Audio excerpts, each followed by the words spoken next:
Times create the person. It's not the other way around. I would tell you an Indian story which would probably help you to understand it. Once upon a time in India, there was a kingdom and there was a king. And the king had a nasty dream where he found himself running up and down to his throne, being chased by a wolf. So he called in his ministers and said, please find out the meaning of this dream. And he said, you must get back to me in the next few days. So the minister said, it's beyond us. We will tell the whole kingdom. So they went about inquiring if there's anybody who could interpret this dream. Then there was a lazy man sitting under a tree. So he heard this and he began to think within himself, oh, if only I knew what this dream meant, I could go and inform the king, and the king would reward me with a great deal of gold. As he was thinking, a bird from up the tree asked him, what is it that you are thinking? Then he explained this problem. And the bird said, go and tell the king that his ministers are plotting against him and that he better be careful. So the news was passed on to the king.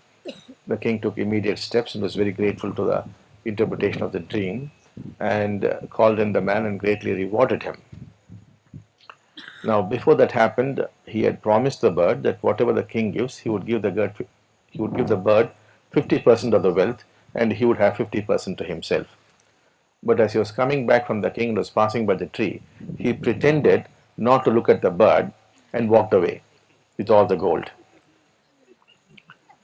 So a few months later, the king had another dream where he found a dagger coming up and down his throat. So this time the king said, go get that guy, I want to know what this dream means. So they found this fellow, but then he had no face to show before the bird. So he went and told the bird, I'm so sorry I behaved that way. This time I would give you all the gold. I don't want anything. The bird said, okay. Tell the king that the neighboring king is getting ready for war and ask him to be prepared. So he went back and told the king. The king was mighty impressed and they found it was true. They took necessary steps and gave him a huge amount of gold. So this time as he was coming, as he approached the tree, he took a sharp rock and threw at the bird. Because he was to give 100%. The bird, of course, flew away.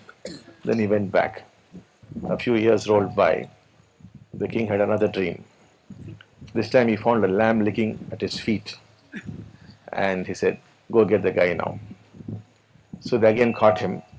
And the poor fellow went to the bird and begged the bird and said, this time is definite, I'm going to give you all that I get, please forgive me, all those things.